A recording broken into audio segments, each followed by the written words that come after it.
Écoutez, le dernier épisode que vous voyez actuellement à la télé et dans les journaux français a commencé par l'élection européenne 2024. Elle avait lieu le 9 juin 2024, le dimanche.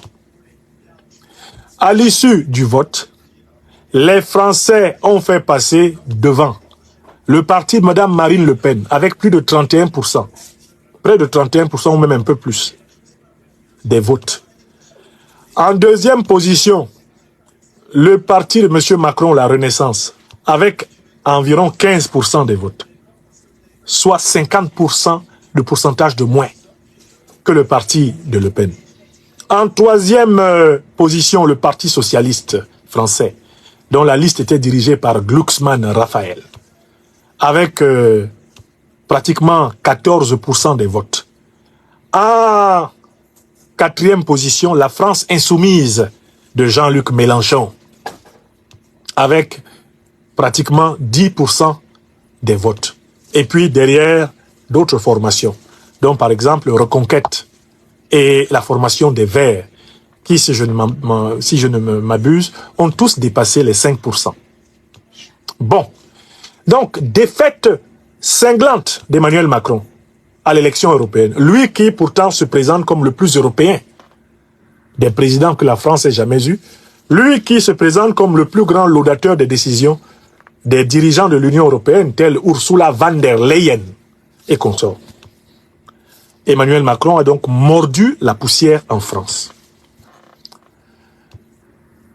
Mais quelles conséquences en a-t-il tiré? Il en a tiré une conséquence qui est évidente, c'est que depuis plusieurs années, M. Macron d'abord ne disposait plus de la majorité parlementaire. Il faut savoir que le groupe Renaissance, lors de l'élection législative 2022, n'avait pas obtenu la majorité absolue au Parlement. Le groupe de Macron était donc obligé de s'associer à certains députés des Républicains, à certains députés centristes, un peu comme ceux du MoDem de François Bayrou, pour gouverner. Mais même là, la plupart des lois qu'il a présentées devant le Parlement n'ont pas été approuvées par le Parlement et n'ont pas été adoptées. Ce qui fait que M. Macron, depuis plus de 2 ans, gouverne la France essentiellement par des décrets, en utilisant un article particulier de la Constitution française qui s'appelle l'article 49.3. C'est-à-dire que lorsque le président de la République estime que le Parlement ne va pas assez vite, à son goût, la Constitution taillée par De Gaulle, non pas pour une démocratie, mais en réalité pour une monarchie présidentielle, permet en effet de prendre des décrets et, par conséquent, d'appliquer contre la volonté du Parlement les plus impopulaires des décisions. Exemple, la réforme des retraites. Donc, M. Macron, dépourvu de légitimité parlementaire, gouvernait depuis plusieurs années par décret. Il faut le savoir. Mais il y a mieux à savoir. Le peuple français tout entier a un problème avec la construction européenne. Et il n'est pas le seul peuple d'ailleurs. Plusieurs peuples européens ont ce problème. Moi, j'étais déjà citoyen français, car je le suis depuis 2002. Lorsque, en 2005, nous fûmes convoqués dans les urnes pour un référendum, la France, le peuple français acceptait-il de continuer à participer à la construction ultralibérale, oligarchique, la construction élitiste de l'Union européenne, la concentration des pouvoirs à Bruxelles, la réduction des souverainetés nationales, que le traité de Maastricht, encourageait? Est-ce que il s'agissait de continuer dans cette direction ou fallait-il arrêter l'adhésion de la France à cette perte de souveraineté qui n'était pas compensée? Cette question fut posée au peuple français tout entier. Et le peuple français répondit à 55% des voix non à la continuation de l'engagement de la France dans le traité de Maastricht et dans la construction élitiste et oligarchique, ultralibérale, ultracapitaliste de l'Union européenne qui avait cours. Il faut que vous sachiez qu'en 2005, la France, le peuple français a dit non à l'Union européenne telle qu'elle existe actuellement. Mais qu'est-ce que l'élite politique française, de droite comme de gauche, a fait après le non du peuple français? Elle a continué à engager la République française dans l'Union européenne et à dépouiller le peuple français de sa souveraineté au profit de l'Union européenne, contre la volonté du peuple. Ça vous rappelle quoi? Cela vous rappelle quoi? Parce que je vous ai parlé de l'image de la France-Afrique. Maintenant, nous sommes dans l'antécédent. Première caractéristique, le déni de la souveraineté populaire. Toute la classe politique française de gouvernement, de gauche et de droite, est coupable de déni de la souveraineté du peuple français. Ça parle beaucoup aux Africains. Les Africains qui, dans de nombreux pays, sont dirigés par des personnes qui n'ont jamais élu, comprennent la douleur du peuple français. Car ça fait 64 ans que l'Afrique, dépouillée de sa souveraineté, avec le soutien de l'élite française, de gauche comme de droite, les peuples africains savent ce que c'est. On n'a pas choisi quelqu'un, mais il nous dirige. Le peuple français a demandé de mettre un stop, un arrêt à l'adhésion de la France aux règles oligarchiques ultra-capitalistes, aux règles pro-américaines de l'Union européenne.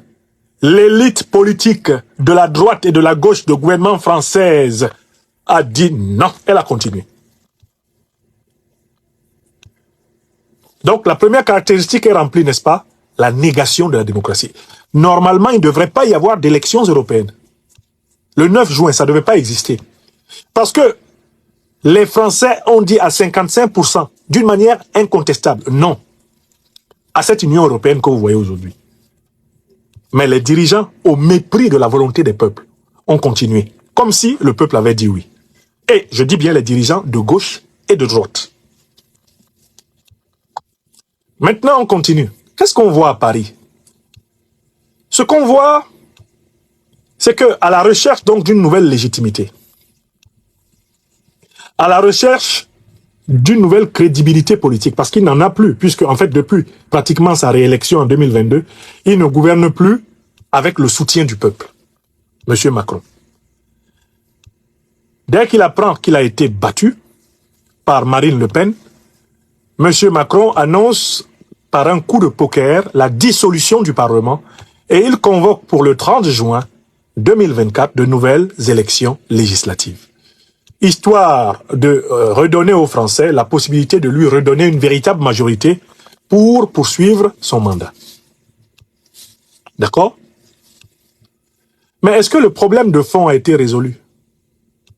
À savoir le problème de la trahison des élites qui se sont permises de continuer à faire adhérer la France au traité de Maastricht alors que le peuple français avait dit non.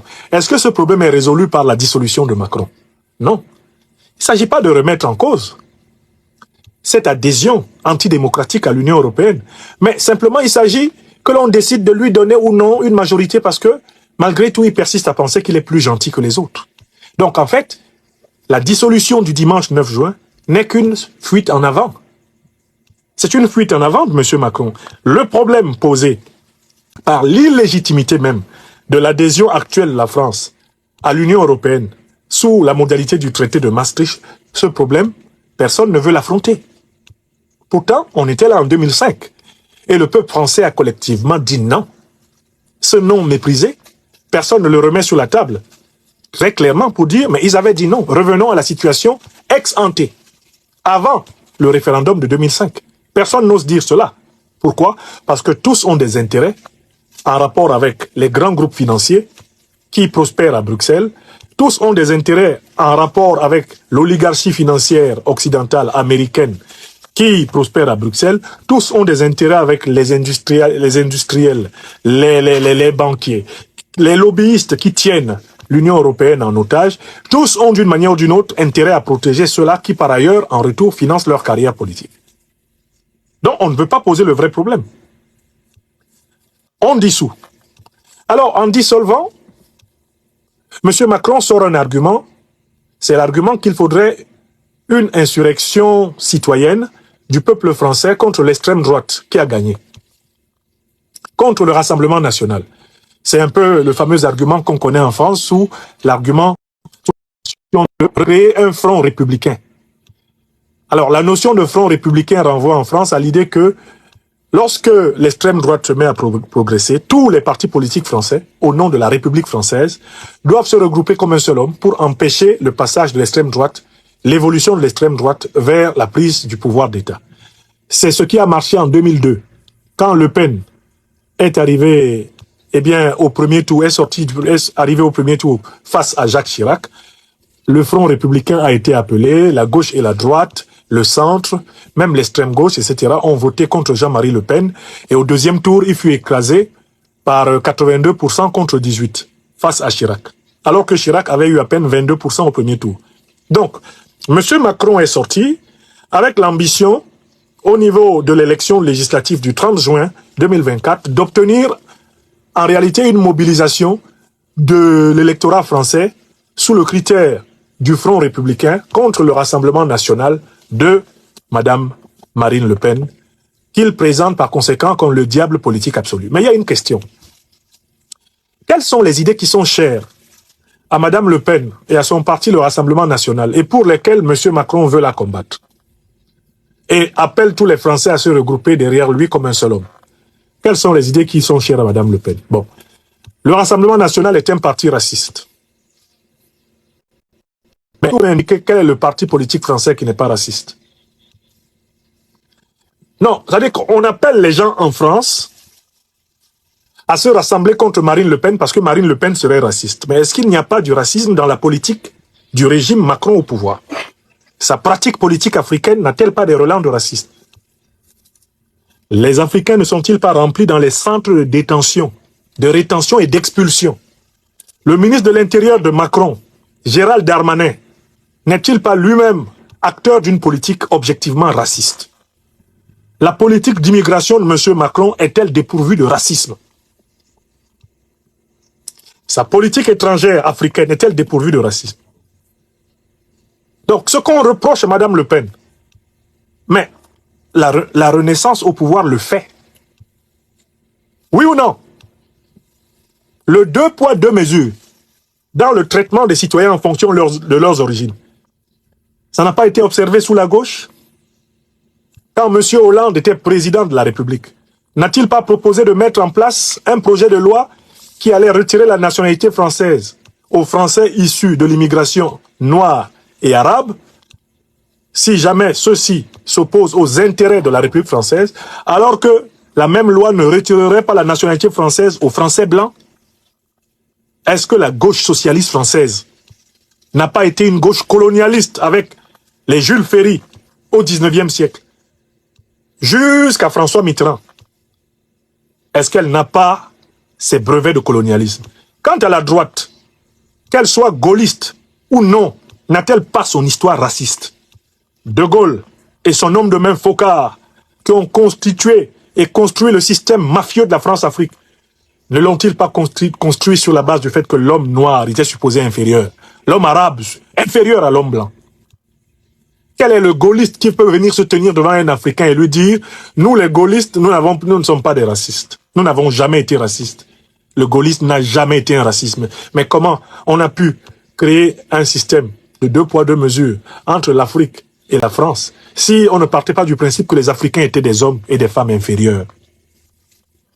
Comment on a pu laisser l'Afrique sous occupation française, l'Afrique sous occupation de la monnaie coloniale française, le franc CFA, l'Afrique sous occupation de dirigeants imposés par des coups d'État français aux peuples africains? Comment on a pu faire cela sans justement cette idée qui date de la traite négrière, que le nègre est moins homme que le blanc? Comment? Impossible. Où allez-vous trouver dans les 2 familles de gouvernement? Où allez-vous trouver une famille qui puisse lever la main et dire « Nous n'avons rien à voir avec les idées racistes ». Donc, sur quelle base on attaque Mme Le Pen? On appelle le Front républicain contre Mme Le Pen. Pourquoi?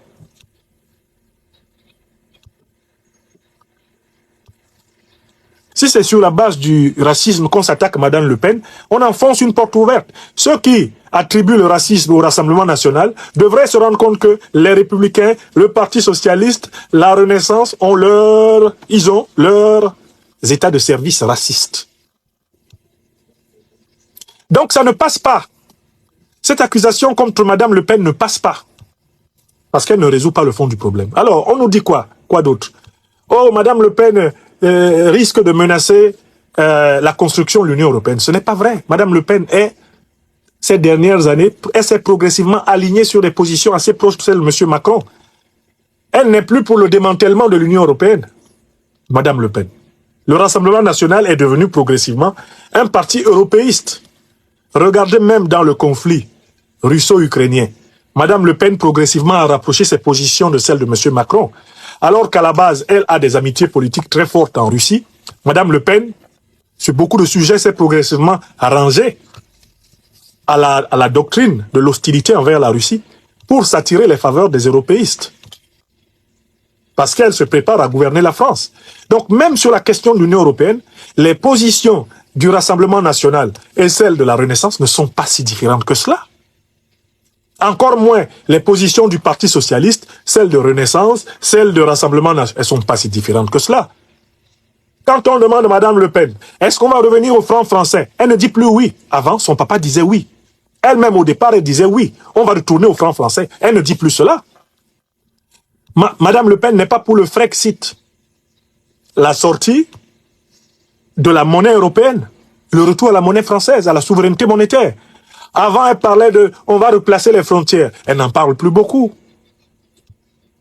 Donc, si on veut l'attaquer sur le fait qu'elle serait moins européenne que Macron, c'est dommage. Elle l'est devenue presque autant. Là encore, on ne comprend pas quel front républicain ils vont construire. Bon, on veut l'attaquer sur un troisième point, la question de l'immigration.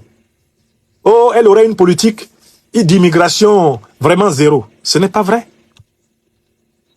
Une bonne partie de la politique d'immigration de Marine Le Pen est aujourd'hui pratiquée par Gérald Darmanin. Et Darmanin, l'actuel ministre de l'Intérieur, Gérald Moussa Darmanin, qui fait partie de mes persécuteurs ici en France. Mais Gérald Moussa Darmanin a dit que les positions de Marine Le Pen sur l'immigration sont très faibles et qu'il faudrait aller plus loin. Son ambition, c'est d'être un monsieur immigré, madame. Il est le ministre de monsieur Macron. N'est-ce pas? Donc, on veut construire un front républicain, mais sur la base d'un mensonge républicain. N'est-ce pas? Puisque de toutes les façons, globalement, ils ont les mêmes positions. La politique africaine de la France sous Marine Le Pen ne sera pas très différente de celle d'Emmanuel Macron. Elle ne sera pas très différente de celle de Mélenchon. Elle ne sera pas très différente de celle de Glucksmann ou de Faure. Elle ne sera pas très différente. Elle sera pas très différente de celle des Républicains, d'Éric Ciotti ou de ses supposés successeurs. Donc en fait, l'argument qu'il faudrait constituer un front républicain contre Marine Le Pen, il ne convainc plus personne. Même ceux qui le disent n'y croient plus. Ça ne convainc plus personne. N'est-ce pas? Parce que la classe politique dans son ensemble a perdu sa crédibilité à cause de l'abus du mensonge, de la langue de bois, du pantouflage dans cette classe politique. Ça vous rappelle l'Afrique ou pas? Pourquoi les peuples africains sont-ils pour certains complètement apathiques? Pourquoi les peuples africains n'écoutent plus les hommes politiques? Mais c'est à cause de ce discrédit de la parole politique africaine par la pseudo-démocratie. C'est le même discrédit qui frappe leur parole à Paris. Monsieur Macron, il peut parler pendant des heures et des heures. Il a toutes les télés de France et de Navarre pour lui. On ne l'écoute plus. Il a été débranché. Les Français passent devant leur télé et le voient parler en disant « Mais quand est-ce qu'il va finir celui-là? On veut voir autre chose à la télé. » Oui! J'ai lu tout à l'heure sur France Info une enquête qui dit que même à l'intérieur de son propre parti, la Renaissance, les candidats aux élections souhaitent qu'il se taise, que le président Macron se taise, parce que plus il parle, plus il les fera perdre. Les députés qui aspirent à retrouver leur poste voudraient que les dirigeants politiques ne les défendent pas. Parce que si le peuple voit ces dirigeants menteurs, ces dirigeants discrédités, ces dirigeants coupés de la réalité, hors sol, en train de vous défendre, le peuple vous assimile à ces gens-là et il ne vote pas pour vous. Donc, il y a même actuellement, au sein du mouvement Renaissance, une demande au président Macron de ne pas parler. Les députés Renaissance, les ex-députés Renaissance supplient le président Macron de se taire. Parce que plus il parle, plus il aggrave leur cas. La démonétisation, le discrédit de la parole. Ça vous dit quelque chose? Maintenant, il y a des scènes qu'on voit à Paris que nous sommes habitués à voir en Afrique. Vous avez vu ce qui s'est passé au siège des Républicains? Les militants des Républicains qui ne sont pas d'accord avec Éric Ciotti, président du parti Les Républicains, qui a appelé à rejoindre une coalition avec le Rassemblement national de Mme Le Pen, les militants des Républicains ont dit qu'ils allaient extraire Éric Ciotti du siège par la force pour le jeter dehors. Éric Ciotti, avec sa petite compagnie de sécurité, a fait fermer les bureaux du siège pour que les gens ne siègent pas dedans. Ils ont quand même siégé quelque part et une partie du bureau directeur du Parti des Républicains a décrété que Éric Ciotti est exclu. Il est exclu de force. Il n'est plus leur président. Et aussitôt, ces séditieux qui ont fait un coup d'État contre Éric Ciotti ont-ils parlé qu'on leur a donné tous les médias de France et de Navarre? On leur a donné BFM, on va leur donner France 24, on va leur donner TF1, on va leur donner, on va tout leur donner. Mais ça vous permet de constater quoi? Qu'est-ce qui se passe en fait au Parti Les Républicains? Bon, les Républicains sont un parti déchiré en 3 morceaux au moins. Un morceau va aller avec Mme Le Pen, et ce morceau est le plus populaire. Parce que Éric Ciotti a gagné les élections. Pour être président du parti, il a gagné les élections parce qu'il avait des idées proches de celles de Mme Le Pen. Et il est parti avec une partie de la direction. Et il est parti pour un duel judiciaire pour dire qu'il est toujours président du parti Les Républicains. Et que de toutes les façons, lui, s'il vous plaît. Bon, alors, j'explique. Le parti Les Républicains est menacé et il est en train d'être déchiré en 3 grands morceaux. 3 gros morceaux. Il y a un morceau, ce sont les Républicains qui collaboraient déjà avec le gouvernement Macron. Ce sont eux qui ont décidé de chasser Éric Ciotti de la tête du parti. Parce que eux, ils veulent négocier des strapontins de pouvoir avec le régime Macron. Il y a des Républicains qui, eux, veulent et croient que Marine Le Pen est la plus prochaine présidente de la République et que de toutes les façons, le Rassemblement national va gagner l'élection du 30 juin, l'élection législative. Donc, ils ont décidé d'aller avec elle. Ça, c'est le deuxième groupe. Et puis, il y a un 3e paquet de républicains qui sont plutôt des souverainistes indépendantistes.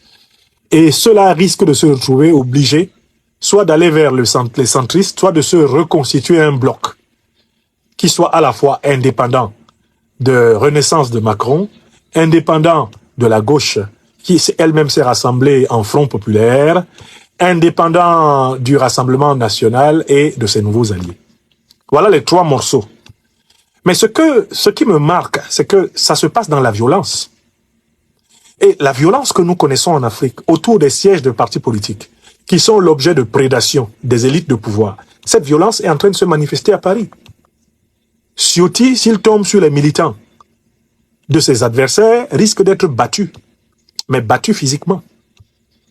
Le siège du parti est l'objet de tentatives de forcing physique. C'est-à-dire que nous voyons en plein Paris des scènes que nous étions habitués à voir à Yaoundé, à Abidjan, à Dakar, à N'Djamena, à Lomé, à Cotonou, à Brazzaville, à Kinshasa. Nous sommes en train de voir ces scènes-là. Et ne vous étonnez pas qu'un matin, vous appreniez qu'il y a un coup d'État en France. Parce que c'est comme ça que ça commence. Et on sait comment ça finit. Ne vous étonnez plus qu'on vous dise un matin qu'il y a un coup d'État en France. Parce que dans tous les pays où ce type de scènes se produisent, il finit par y avoir des événements beaucoup plus graves. Je vous le dis, notez-le. Nous sommes aujourd'hui le 12 juin 2024. Si on vous dit un matin qu'il y a un coup d'État en cours en France, n'en doutez pas. Parce que la fragilité de la soi-disant démocratie française, qui éclate maintenant sous les yeux du monde entier, elle indique que les fondements même de l'État, donc de la République en tant que telle, sont en jeu. Vous y reconnaissez donc parfaitement que l'antécédent français ressemble comme 2 gouttes d'eau à son image africaine. Donc la France-Afrique, dans son antécédent à Paris, rejoint et est une photocopie de son image en Afrique. Vous êtes d'accord avec moi? La violence est de retour. La violence politique inter-française est de retour à Paris. Vous êtes d'accord avec moi? Enfin, il y a un quatrième point. C'est que on observe dans cette crise qui a éclaté à Paris que dans tout cela, il y a un fond de politique internationale. Cette crise a un arrière-fond géopolitique. Le président Macron s'est fortement aligné derrière les États-Unis d'Amérique. Il s'est aligné derrière l'OTAN dans la croisade que ces forces-là mènent contre la Russie, en vue de contrôler les immenses richesses russes et de préparer la grande confrontation avec la Chine. Parce que c'est cela le but de l'OTAN. Si depuis les années 90, l'OTAN n'a pas arrêté de s'étendre vers l'Est, c'est parce que dans les calculs des géostratèges et géopoliticiens occidentaux, la grande bataille pour le contrôle de la planète sera la bataille entre le géant occidental otanien dirigé par les États-Unis et le géant de l'Est, à savoir la Chine. Pour cela, il faut démembrer la Russie. Et comme l'a dit le pape François, c'est précisément pour cela que l'OTAN n'a pas arrêté d'avancer sur les territoires des anciennes républiques de l'Union des républiques socialistes soviétiques pour venir jusqu'à Kiev, aboyer aux portes de Moscou. Ce sont les mots du chef de la chrétienté, le pape François. D'accord? Ce ne sont pas mes mots, je cite le pape François, qui a reconnu une évidence, que la guerre que nous voyons en 2022 entre la Russie et l'Ukraine a en fait commencé au moins depuis 2014, lorsque, aidé par l'OTAN, le gouvernement de Zelensky s'est mis à écraser les Russes ukrainiens, mais on peut aller plus loin. C'est une guerre qui a commencé lorsque, après la chute du mur de Berlin, l'OTAN a commencé à grignoter les anciennes républiques de l'Union des républiques socialistes soviétiques et à approcher les portes de Moscou, le tout pour avaler, se partager l'immense territoire russe et arriver face à la Chine pour ainsi dire la bataille d'Armageddon.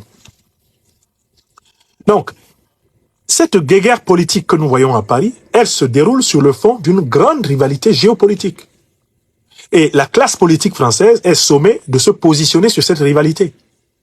Le peuple français va-t-il voir sa classe politique s'aligner complètement derrière les positions de l'OTAN, donc des États-Unis, ou va-t-il y avoir un regain de revendication, de souveraineté de la part du peuple français et un desserrement de l'étau de l'OTAN sur l'Europe en général et la France en particulier? Dans tous les cas, vous voyez que là encore, la France est dans la situation que connaît l'Afrique. L'Afrique qui est en proie à la rivalité des grandes puissances. La rivalité des grandes puissances sur le terrain africain. Grandes puissances américaines, russes, chinoises, françaises, britanniques. Bref, la rivalité des grandes puissances sur le territoire africain, elle a son antécédent dans la rivalité des grandes puissances dans la bataille politicienne française. C'est-à-dire que autant on se bat pour le contrôle de l'Afrique, surtout sans les Africains, autant on se bat pour le contrôle de la France, surtout sans les Français. Et par là, vous pouvez donc constater que la description que nous avons donnée de la France-Afrique, côté image, c'est-à-dire côté Afrique, correspond parfaitement à la description que nous pouvons donner de la France-Afrique côté antécédent, c'est-à-dire côté Paris. C'était le but de notre démonstration dans la deuxième partie de notre analyse. Vous avez reconnu la France-Afrique? Elle est conforme. L'image et l'antécédent sont en parfaite bijection. C'est une corrélation parfaite.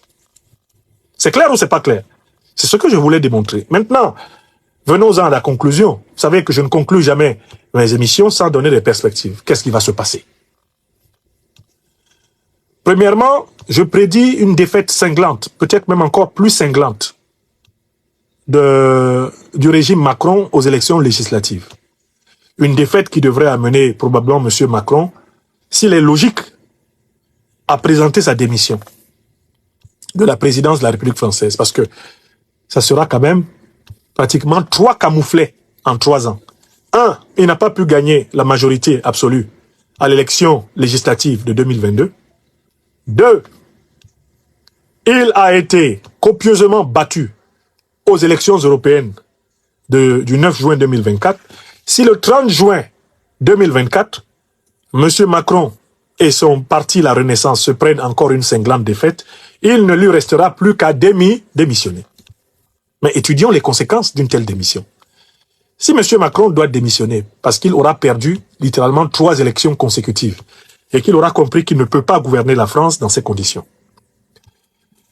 Il faudrait que les juristes nous disent si M. Macron pourrait prétendre que n'ayant pas fini son deuxième mandat, il a le droit d'être candidat à la prochaine élection présidentielle. Je recommence. Au cas où il perd et qu'il démissionne, ça ne veut pas dire qu'il a quitté la politique. Ça ne veut pas dire qu'il a renoncé à faire de la politique. Parce que M. Macron, c'est un animal politique. Donc il faut même être capable d'imaginer que même au cas où il démissionne, ce sera dans le but de mieux revenir. Voilà le premier schéma. Deuxième conséquence à venir. Bon, il y a des partis politiques qui vont disparaître. On peut déjà prévoir la disparition du parti Les Républicains. Normalement, après le 30 juin, il n'en restera presque plus rien. Ce sera, pour ainsi dire, la mort du gaullisme. Le gaullisme aura vécu. Probablement après le 30 juin, plus rien. Si c'est le siège du parti des Républicains qui est le lieu où maintenant les gros bras s'affrontent, c'est parce que c'est là que la destruction sera évidente. Ça, c'est la deuxième conséquence. Disparition du parti Les Républicains. Et ce n'est pas le repris de justice Nicolas Sarkozy qui pourra le ressusciter. Il a géré ses problèmes de bracelets électroniques à foison. À défaut de ce qu'on lui a mis, il y en a d'autres qui arrivent. Il y a une troisième conséquence. C'est que, après le 30 juin, la France va basculer probablement dans un gouvernement de droite radicale, de droite extrême. C'est-à-dire qu'on va avoir à la tête de la France des gens qui ont un racisme décomplexé, un colonialisme décomplexé, un néocolonialisme décomplexé et un impérialisme décomplexé.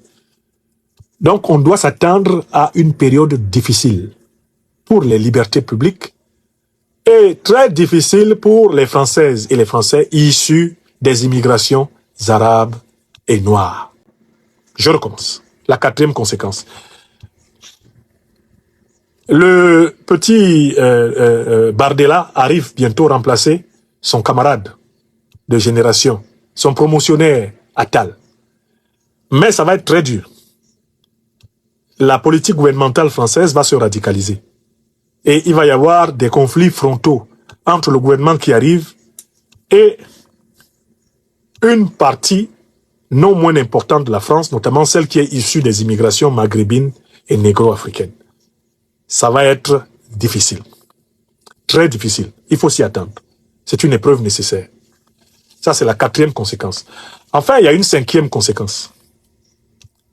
Tout ce qui a été fait pendant maintenant, mettons, les 7 années de la gouvernance Macron, va commencer, après le 30 juin, va commencer à rejaillir dans les tribunaux de France et de Navarre sous forme de scandale. Je vous annonce l'arrivée dans les tribunaux de France et de Navarre de scandales concernant la gouvernance Macron. Autant Nicolas Sarkozy s'est retrouvé devant les tribunaux, je peux prédire, sans risque de me tromper, que tous les scandales que traîne la gouvernance Macron vont conduire jusqu'à Emmanuel Macron lui-même devant les tribunaux de France. Ça fait 5 prévisions. Je vous demande d'écrire ça. Écrivez ça. Écrivez. Écrivez. Écrivez. Écrivez ça. C'est ce que j'ai dit. Alors, pour l'Afrique, et c'est la 6e et dernière, qu'est-ce que cela signifie? Que la période est propice pour prendre nos responsabilités en Afrique. Il n'y a jamais eu meilleure période pour l'émancipation africaine depuis le XVIe siècle que celle-ci. Nous sommes dans un alignement d'étoiles extraordinaire. Les Africaines et les Africains doivent se saisir de toutes les opportunités pour se libérer. À cette ère du Verseau, les étoiles s'alignent pour que le souverainisme africain s'applique. Gare à ceux qui ne seront pas au rendez-vous de l'histoire. L'histoire a donné rendez-vous à l'Afrique. Ces dirigeants qui montent à la tête de l'Occident en général, de la France en particulier, ont été choisis par l'esprit du siècle des siècles pour conduire la contradiction au bout et permettre la libération de la nation africaine. Paradoxalement, M. Macron et ceux qui vont lui succéder à la tête de la France ont été choisis pour que par eux, y compris par leurs erreurs et leurs fautes, l'Afrique soit libérée. Écrivez ça. Écrivez ça. Mais à condition que l'Afrique se saisisse des opportunités que le siècle lui offre. car aide-toi et le ciel t'aidera. J'ai assez dit.